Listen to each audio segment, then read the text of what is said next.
They say there was once a land stretching across the ocean, a place lost to time called Kumari Kandam, an ancient kingdom that might have been home to one of humanity's oldest civilizations. Then, one day, it vanished, swallowed by the ocean in a disaster that no one saw coming. For centuries, Tamil stories spoke of this vanished continent, a world that thrived with art, science, and culture before disaster struck. But was it a myth? Some call it fantasy. Others think there's a truth buried in these legends, pointing to a forgotten chapter of human history. And if that's true, what happened to it all these years? Could pieces of this vanished world still lie beneath the water, waiting to be found? Or was it all just a story to explain something we can't remember? There's a story about a lost civilization, one that's been retold for thousands of years. It's popularly called Kumari Kandam, a mythical land said to have been the heart of an ancient Tamil civilization, filled with culture, language, and artistry. According to Tamil folklore, this land once stretched south of India and was home to advanced societies. But, like the tale of Atlantis, Kumari Kandam supposedly met a tragic fate when a massive flood wiped it off the map, leaving barely a trace behind. What's fascinating is that this isn't just a story pulled out of thin air. Back in the 19th century, European and American scholars came up with the idea of a lost land called Lemuria to explain similarities in geology between Africa, Madagascar, Australia, and India. But Tamil revivalists took that idea a step further. Drawing on ancient Tamil and Sanskrit texts, they connected Lemuria to their own stories of a lost land, one ruled by the Pandyan dynasty, where their ancestors lived before the ocean swallowed it whole. In the early 20th century, the idea of Kumari Kandam evolved further. Tamil writers took the name from the 15th century Tamil epic Kanda Piranam and swapped out Lemuria for something that felt closer to home. In doing so, Kumari Kandam became a symbol of Tamil pride, a lost continent that gave birth to the Tamil language and tradition. Tamil revivalists claimed that this land was home to the very first Tamil literary gatherings, or sangams, led by Pandyan kings. Some folks even say that the Pandyan rulers used to have control over all of India, and that Tamil culture was around way before some of the oldest civilizations we know today.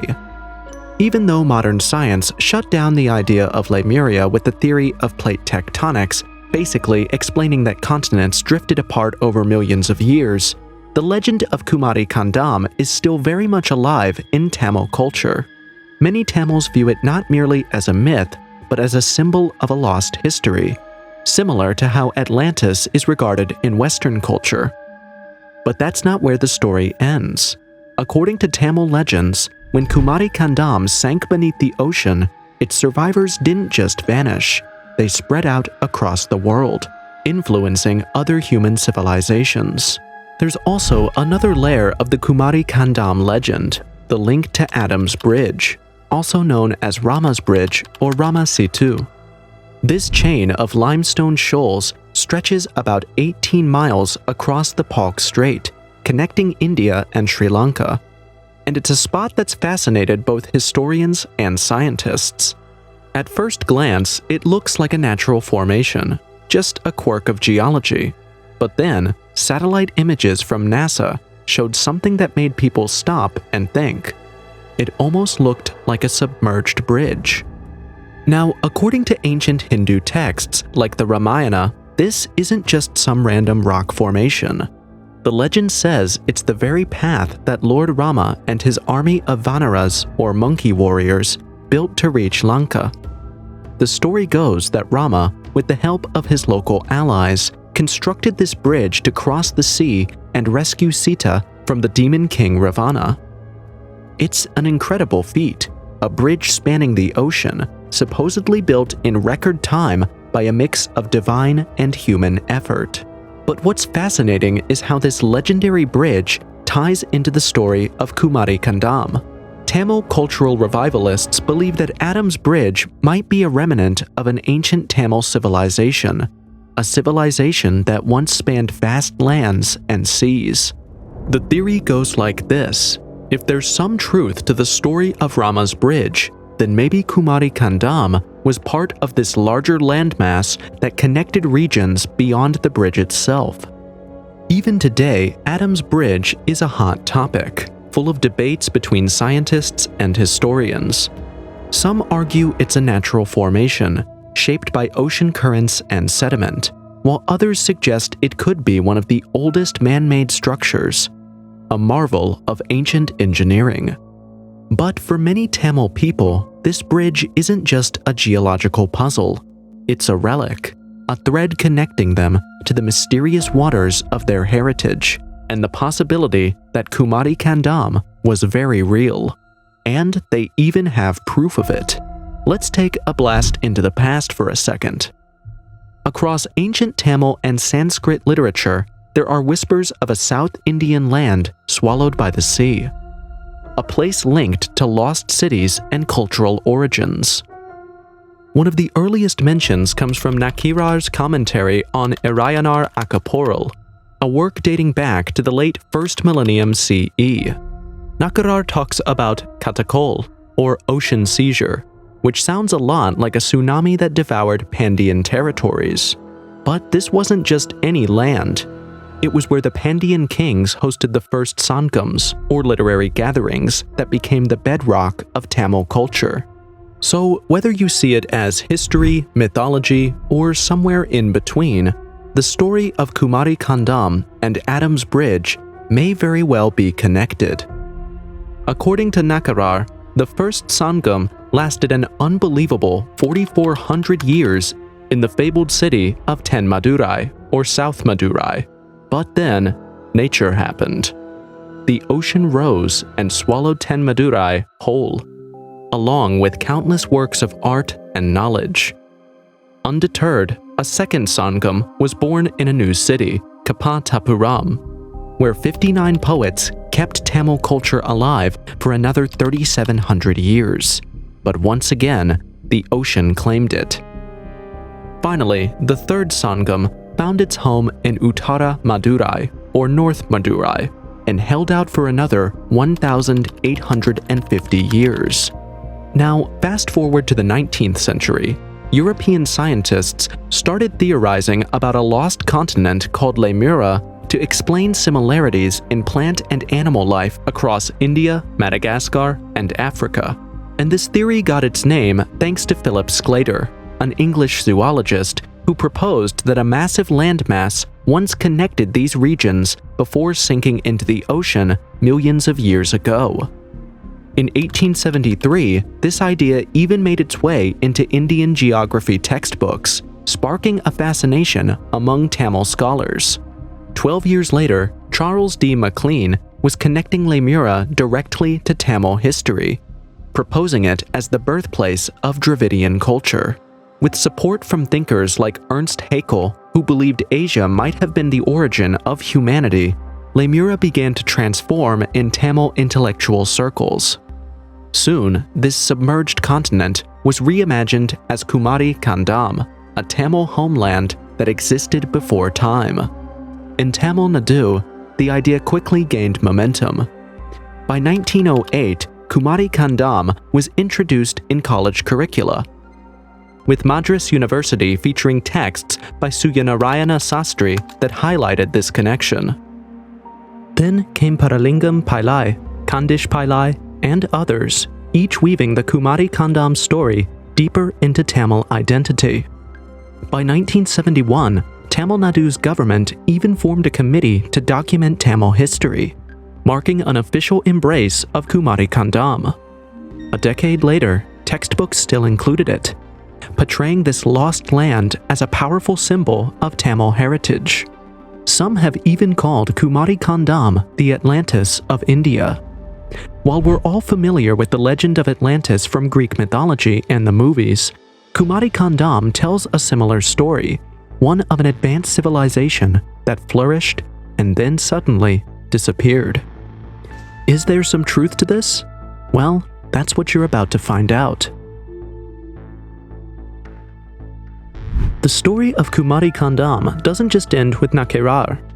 The ancient Tamil epic Silapathakaram by poet Elango Vadigal continues where Nakirar left off. He describes a mighty land once ruled by 7 main kings and 49 vassal kings, and it had 2 major rivers, Pairuli and Kumari, that flowed through it, nourishing the region south of what we now know as Kanyakumari, or the southern tip. Some geological studies suggest that sea levels were much lower around 14,500 years ago, by up to 150 meters. Even about 10,000 years ago, sea levels were still around 100 meters lower than they are now. This means that areas we now consider underwater might have once been above sea level, and there could have been land bridges connecting India to places like Sri Lanka, and possibly even to Africa. Over time, as the Earth warmed and the ice melted, sea levels rose, and it's possible that floods or tsunamis could have submerged entire regions, including Kumari Kandam. To make things even more interesting, Conal Mac Neocale, a geologist from Oxford University, suggests that the Indian Ocean might still be hiding what's called microcontinents, small submerged pieces of land. So, while we can't say for certain that Kumari Kandam was real, the geological evidence suggests that there could be some truth to the idea that ancient lands once existed in the area, now lost to the sea. Marine archaeology also offers some intriguing clues. In the 1980s, the submerged ruins of Pumbagar, an ancient Chowla port city, were discovered off the coast of Tamil Nadu, hinting at a real history beneath the waves. Then, in 2002, underwater explorations near Mamallapuram revealed structures resembling dockyards, thought to date back to the last ice age, around 11,000 years ago. While these findings could suggest evidence of an ancient Tamil-speaking land now lost under the ocean, some Tamil scholars argue these discoveries were overshadowed or neglected, perhaps due to a national focus on Sanskrit heritage over Tamil history. Seeking further answers, Tamil scholars and enthusiasts have called for public interest litigations in Tamil Nadu and Puducherry's high courts to advocate for continued research. They see these petitions as a path forward toward reopening marine archaeology efforts, which were abruptly halted without a clear reason. Just as sites like Adi Chanalur and Kishadi have been explored, many believe that Kumari Kandam deserves the same attention, to finally unearth the truth of its existence. Then we have the purists, the people who completely believe Kumari Kandam wasn't just an ancient land, it was an isolated utopia, a society free from the influence of outside forces. They assert that, unlike modern Tamil society affected by Indo-Aryan influences like the caste system and certain superstitions, Kumari Kandam is often imagined as a pure, untainted Tamil world. Some theorists say that this land was free of the upper caste Brahmin influences tied to Indo-Aryan heritage. This separation from the rest of the world, they believe, explains why Kumari Kandam lacked the divisions seen in later Tamil society.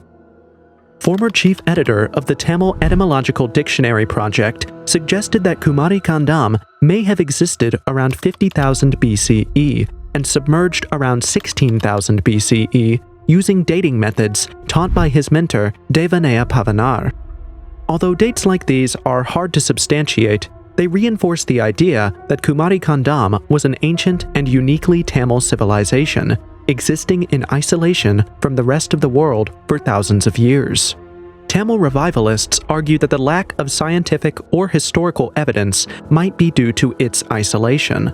However, some Tamil texts from the later Sangam periods show Sanskrit terms, suggesting outside influence. This has led some scholars to argue that the purity of Tamil culture was diluted over time. Then we have the connection to South India.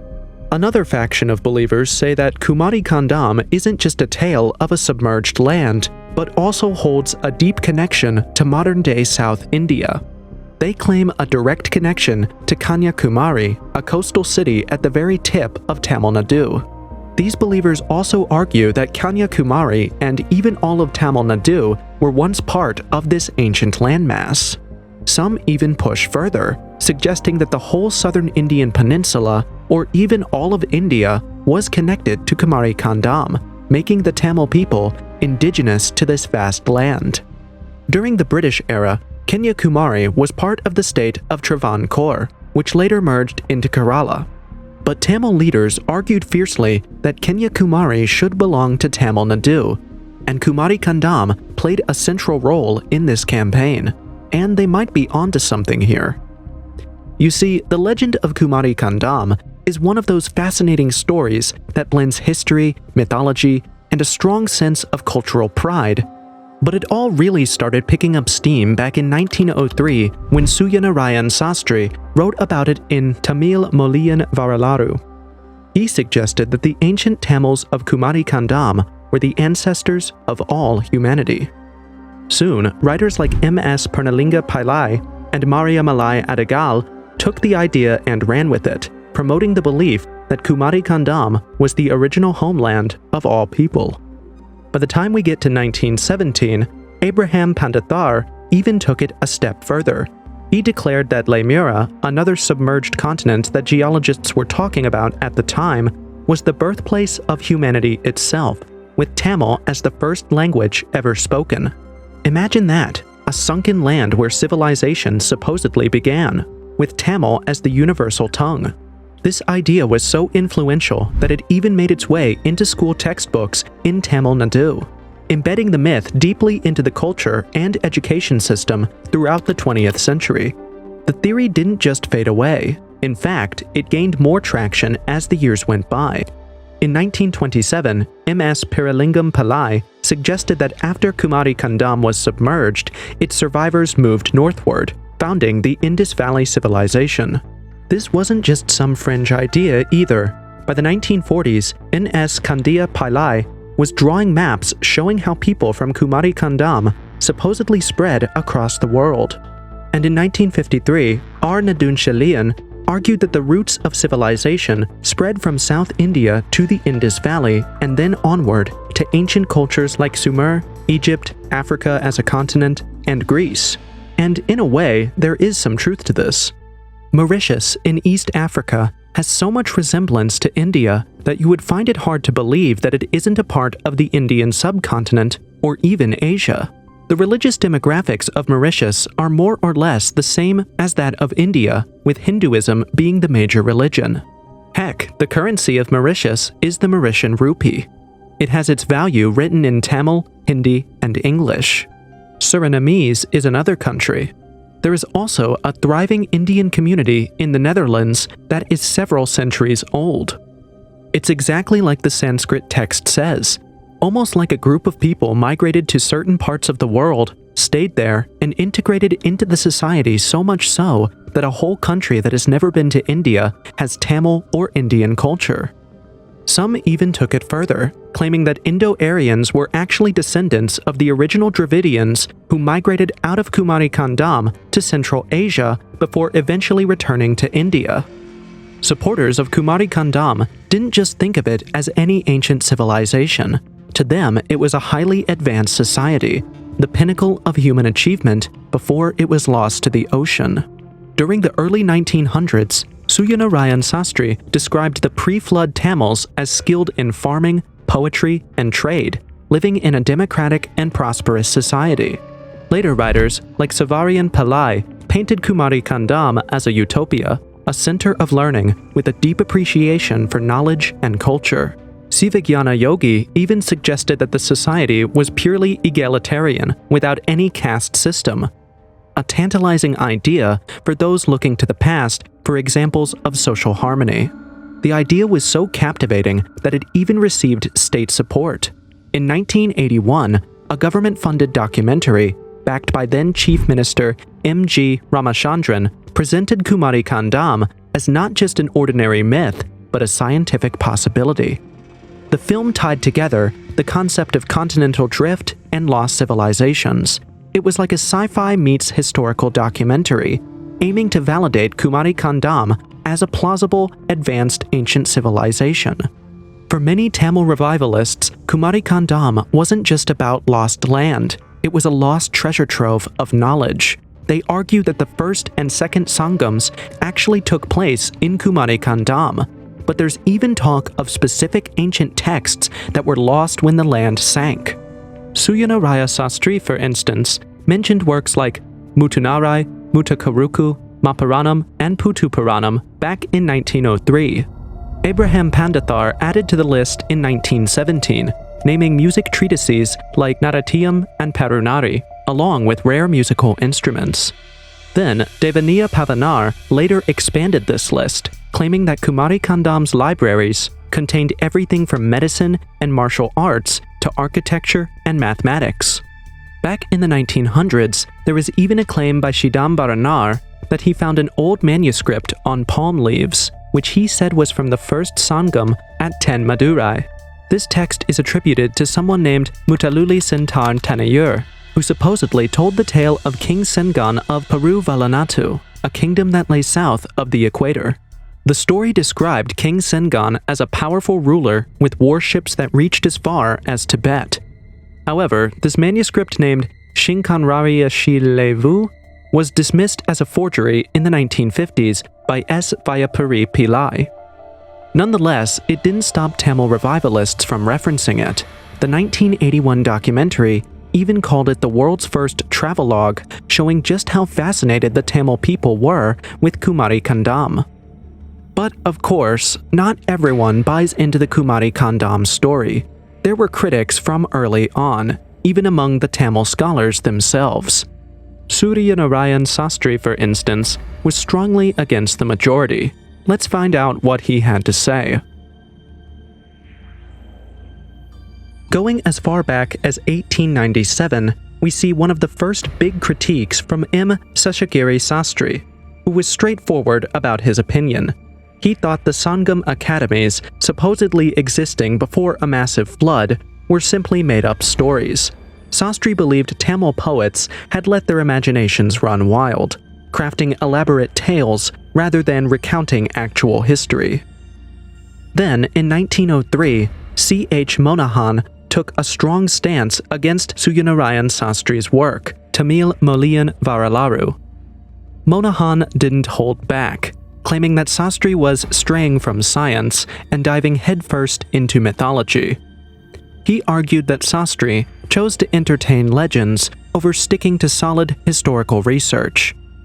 Not long after, K. N. Sivaraja Pillai, writing in 1932, also joined the chorus of critics, calling for a careful verification of Sangram texts and their commentaries before making bold historical claims.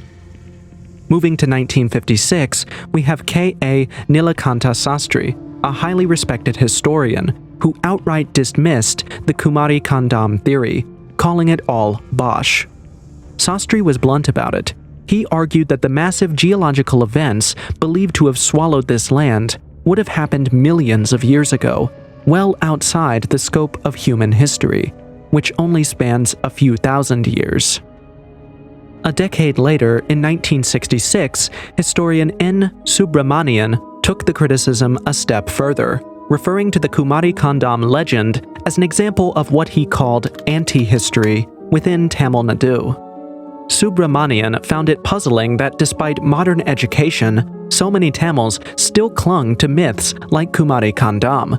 He suggested that the ancient Tamil stories about lands lost to the sea probably referred to a much smaller area than a vast lost continent, something akin to a present-day district that might have disappeared around the 5th or 4th century BCE.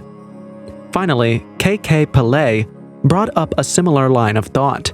He pointed out that some Tamil writers might have misinterpreted the idea of a southern Tamil land lost to a flood by tying it to Lemurian theories.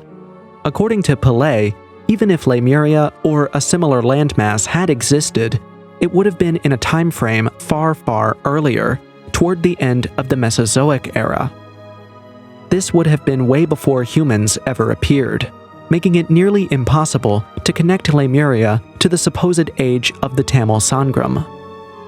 The truth is, I can't really decide on this one. On one hand, we could say Kumari was a lost Tamil homeland, swallowed by the ocean, and there is proof to support that notion, so much so that they teach about it in schools. On the other hand, it could be just a powerful tale shaped by imagination and ancient records. At the end of the day, it's up to you to decide. History is packed with mysteries that sit right on the edge of fact and fiction. But whether you believe in Kumari Kandam or not, something about these stories stirs our curiosity and makes us feel connected to something bigger, perhaps even ancient. And speaking of mysteries beneath the surface, we've talked about lost lands swallowed by the ocean, but let's take it a step further. Imagine drilling down to the core of our planet. What if the answers to our oldest questions are hidden in the depths below? A few scientists have actually done that, and what they found almost sounds like the entrance to hell itself. Click here to find out.